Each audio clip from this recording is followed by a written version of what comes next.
करते उनके झुकते, ये ब्राह्मण का धन होता है, ये ब्राह्मण का ऐश्वर्य होता है, ब्राह्मण की तपस्या ही ब्राह्मण का सबसे बड़ा धन हुआ करता है।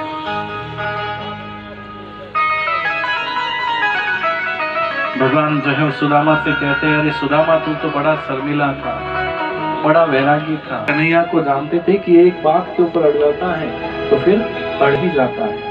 अब एक ही श्वास में बोल पड़े कि हाँ मैंने शादी तो कर ली, माता पिता ने बहुत अधिक आग्रह किया था, इस कारण से विवाह किया, मेरी पत्नी का नाम सुशीला है। एक ही श्वास में बोल गए। भगवान ने कहा कि मेरी भाभी का नाम सुशीला है, इसके लिए क्या भेजा है? तो उस समय जो तांदुल लेकर के आए थे, अब सोच रहे कि मैं इसको दूं कैसे, कितना ऐश्वर्य है इसके पास। जब ये भोजन करते हैं तो सोने के थाली के अंदर भोजन करते हैं, 56 प्रकार के पदार्थ जो इनकी थाली के अंदर हुआ करते हैं। और मैं क्या लेकर के आया हूँ? तांदुल लेकर के आया हूँ। मैं कैसे दूं मेरे सखा को, मेरे मित्र को ये तांदुल कैसे दूं? कहा कि नहीं, मैं कुछ भी लेकर के नहीं आया। भगवान कहते हैं कि नहीं, ऐसा नहीं हो सकता, मेरी भाभी का नाम सुशीला है, यथा नाम तथा गुण। यक्षाश्री कर दिया था कि जो संपत्ति कुबेर के पास में नहीं, वह संपत्ति मेरे सुदामा के पास में है। लेकिन आज फिर ये दोबारा जो है वो मना कर रहा है, कहीं ये दोबारा दरिद्र ना हो जाए। अब मैं करते रहे। सुबह हुई, ब्रह्म मुहूर्त का समय हुआ, सुदामा ने स्नान किया, संध्या वंदन की, सोचा कि इतना प्रेम करता है तो मुझे 10-15 दिन तो रोकेगा ही रोकेगा, आज से कहना शुरू कर दूं। और सुदामा ने स्नान करके संध्या वंदन करके और कहा कि अच्छा कान्हा, अब मैं जाना चाहता हूँ। भगवान ने कहा कि ठीक है जाओ। अब अगर घर का कोई मालिक जाए ये कहे कि भाई जाओ, तो फिर रुके कैसे? हालांकि सुदामा की तो इच्छा थी कि कुछ दिन ठहरू यहाँ पर, लेकिन भगवान ने तो कह दिया कि ऐसा ठीक है जाओ। और भगवान जो है वो, सुदामा ने कहा कि ठीक है, जैसे कृष्णा निकल पड़े। और जैसे ही द्वार तक पहुंचे तो भगवान को सुदामा को भगवान कहते, अरे सुदामा ठहरो ठहरो। सुदामा ठहर जाते हैं। सुदामा जैसे ही कहा कि हाँ कान्हा क्या बात है? कहा कि भाभी को मेरा प्रणाम कहना। सुदामा ने कहा कि हाँ ठीक है कह दूंगा, जय श्री कृष्णा। और फिर सुदामा चलने लगे, फिर धीरे धीरे चलने लगे। तो द्वार तक जैसे ही पहुंचे तो फिर भगवान ने कहा कि अरे सुदामा ठहरो ठहरो। सुदामा ठहर गए। हाँ क्या बात है? मेरे भतीजों को भी मेरा आशीर्वाद देना। भगवान ने, सुदामा ने कहा कि हाँ ठीक है दे दूंगा। अच्छा ठीक है, जय श्री कृष्ण। सुदामा ने भी कहा कि जय श्री कृष्ण, और निकल पड़े। और जैसे ही फिर दोबारा द्वार तक पहुंचे तो भगवान ने कहा कि अरे सुदामा ठहरो ठहरो। अब सुदामा को थोड़ा क्रोध आ गया और क्रोधित होकर के कहा कि अरे कान्हा क्या बात है, एक बार में जो कुछ कहना कह देना। तो भगवान ने कहा कि सुदामा वो सारी बात तो ठीक है, लेकिन जो तूने पीतांबर पहना हुआ है ना वो मेरा है, ये तो देता जा। सुदामा पसीने पसीने हो गया कि अरे कितनी बड़ी बड़ी बातें करता था, आज मेरा पीतांबर उतरा रहा है। भगवान ने उसका पीतांबर उतराया और जो फटी हुई, जो पुरानी जो साड़ी थी, जो धोती थी, वो पुनः जो है उन्होंने वापस दे दी। और सुदामा जो है जैसे आए थे वैसे ही जो है पुनः चले जाते हैं। और पूरे रास्ते जो है कह रहे हैं कि देखो मेरे मित्र का प्रभाव देखो, एक चुटकी बजाता है और सारी रानियां दौड़ी दौड़ी चली आती है, और लेकिन थोड़ा कंजूस है। मेरी तो जैसी द्वारिका थी वैसी के वैसी सुदामा पूरी बन जाती है। सुदामा ने सोचा कि कहीं मैं कोलू का बैल तो नहीं बन गया हूँ, वापस घूम फिर करके मैं वहीं पर तो नहीं आ गया हूँ। लोगों से पूछा कि भई कौन सी नगरी है, तो उन्होंने कहा कि सुदामा नगरी है। सुदामा नगरी? फिर सोचा कि कोई होंगे सुदामा नाम के राजा, उनके नाम से नगरी होगी, किसी राजा ने ऐसी नगरी बना ली होगी। फिर जहां पर उनकी कुटिया थी वहां पर पहुंचे तो उन्होंने देखा कि एक बहुत बड़ा महल बना हुआ है। ले सुशीला, तू तो कहती थी कि द्वारिका जाओ, ले द्वारिका गया। ऐसा गया कि जो कुटिया थी, झोपड़ी जो बनी हुई थी, वो भी गई। लोगों से पूछा कि भाई ये किसका महल है, तो उन्होंने कहा कि ये सुदामा का महल है। सुदामा का? फिर सोचा कि मेरा तो कैसे हो सकता है, कोई सुदामा जी नाम के कोई सेठ जी होंगे उन्होंने जो है वो जमीन खरीद करके महल बना लिया होगा। फिर पूछा कि आपके सेठ जी कहाँ हैं? तो उन्होंने कहा कि वो तो द्वारका गए हैं। द्वारका तो मैं भी गया था, लेकिन मैं कैसे हो सकता हूँ?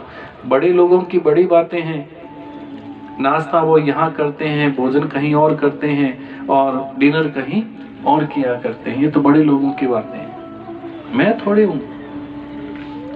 फिर सोचा कि मेरी सुशीला कहाँ चली गई।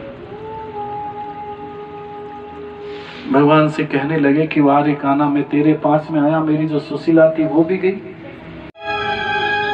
और उस समय इन्होंने कहा कि नहीं नहीं, तेरे बगल में क्या है, ये ऊपर उठी हुई है। तो पता वो और ज्यादा दबाने लगे, तो उस समय वो कपड़ा कोई नया तो था नहीं, पुराना कपड़ा था, वो फट जाता। और जैसे ही वो कपड़ा फटा, चारों तरफ से तांदुल बिखर गया था। भगवान कहते हैं, अरे सुदामा, तो ये तांदुल लेकर के आया है?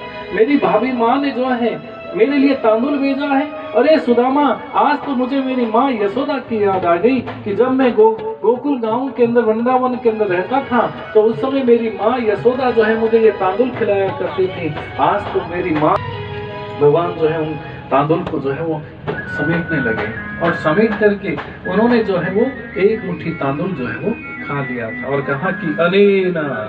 और जैसे ही कहा अनेना, तो एक लोक का सुख जो है वो सुशीला के यहाँ पहुंच गया था। और दूसरी मुट्ठी तांदुल हाथ में लेकर के फिर उन्होंने जैसे ही खाया, फिर भगवान कहते हैं अनेना, तो दो लोगों का सुख जो है वो चला गया था। तीसरी मुट्ठी जब जैसे ही हाथ में लिया, खाने लगे, उसी समय रुक्मिणी ने हाथ जो है वो पकड़ लिया। बहुत आनंद आ रहा था भगवान को, बहुत रस मिल रहा था भगवान को। तो उस समय थोड़ा जैसे ही रुक्मिणी ने हाथ पकड़ा, क्रोध आ गया और कहा कि क्यों रस में विश्वाम कियो, क्यों रस में विश्वाम कियो, और वो खान दियो न एक फंका। भगवान कहते हैं कि कितना रस मिल रहा था, कितना आनंद आ रहा था, और उस आनंद के अंदर जो है एक फंका, एक मुट्ठी तांदुल मुझे और क्यों नहीं खाने दिया, कितना आनंद मिल रहा था। विप्र को तृतीय लोक देत, विप्र को तृतीय लोक देत, करी तुम अपने मन संकल्प। अरे आज मैं ब्राह्मण को कुछ दे रहा हूँ, तीसरा लोक दे रहा हूँ, तो तुम अपने मन में शंका क्यों कर रही हो, शंका क्यों करते हो? अरे आज तुम मेरे महल के अंदर जो रुंझुन रुंझुन करती घूम रही हो ना, किसकी बदौलत घूम रही हो? उस ब्राह्मण की बदौलत। अगर वो ब्राह्मण पत्र लेकर के समय के ऊपर नहीं आता, तो क्या तुम आज मेरी इस द्वारका की नगरी की महारानी बन सकती थी? शिशुपाल के साथ में तुम्हारा विवाह हो जाता। तो उस ब्राह्मण जब वो पत्र लेकर के आया और तुम्हारे पास में दोबारा पहुंचा था, तो उस वक्त तुमने क्या दिया उस ब्राह्मण को? केवल जय श्री कृष्ण तो बोली थी। ब्राह्मण ने कहा जय श्री कृष्ण, मैं समाचार दे करके आ गया हूँ, और आपने भी जो है उनको जय श्री कृष्ण कह दिया। रुक्मिणी जी ने तो इसलिए कुछ भी नहीं दिया था उस ब्राह्मण को कि रुक्मिणी जी सोच रही थी कि इस ब्राह्मण ने इतना बड़ा काम किया है, इनको जो भी दूंगी वो चीज, वो वस्तु जो है वो छोटी पड़ जाएगी। और ब्राह्मण ने कुछ भी मांगा नहीं, क्योंकि ब्राह्मण का धर्म होता है, ब्राह्मण का कर्तव्य होता है कि कोई भी कार्य अगर ब्राह्मण करे तो उसके बदले में दक्षिणा मांगी नहीं जाती है कि मैं इतना काम, ये पूजा कर रहा हूँ तो इसके बदले में मुझे इतना पैसा देना होगा। कि अगर कोई ब्राह्मण ऐसा मांग लेता है तो उस ब्राह्मण का ब्रह्म तेज जो है वो समाप्त हो जाता है। इस कारण से भी ब्राह्मण ने कुछ भी मांगा नहीं। हाँ, दक्षिणा लेने का ब्राह्मण को अधिकार है, लेकिन दक्षिणा मांगने का अधिकार ब्राह्मण को नहीं है। ब्राह्मण अगर कुछ मांग ले कि हम दुर्गा जी के पाठ कर रहे हैं, मुझे तो 500 रुपए चाहिए, तो समझ लो कि उस ब्राह्मण का ब्रह्म तेज जो है वो नष्ट हो जाता है। लेकिन अपरोक्ष रूप से रुक्मिणी जी ने कहा था कि महाराज, आप ये आनंद, इस प्रसाद का आनंद आप अकेले ले रहे हो, क्या हमें नहीं मिलेगा? तो उस समय भगवान ने वो तीसरी मुट्ठी जो है रुक्मिणी जी को दी, और सारा प्रसाद जो है वो, और भगवान ने रुक्मिणी को कहा था कि भामिनी मोहि जिमाई बलिवेद, हे देवी मुझे कोई भोजन करा दे, और भोजन कराने के बाद कौन रहो रण में जगरंग का, मुझे जो कोई भोग मेरे को लगा देता है तो भाई संसार में जो है वो गरीब कैसे कोई रह सकता है? और जो मुझे प्रसाद लगा रहा है इसका मतलब है कि वो मेरा ही रिश्तेदार है, मेरा ही अपना है, मेरा ही मित्र है। लोग कहे हरि मित्र दुखी, लोग कहे हरि मित्र दुखी, हमसे न सयो न जात कलंक। लोग कहते हैं कि देखो ये सुदामा जो है वो कृष्ण का मित्र है, मैं ये सहन नहीं कर सकता। लेकिन आप परोक्ष रूप से रुक्मिणी जी ने कहा कि ये प्रसाद हम सभी को मिलना चाहिए, तो सभी रानियों ने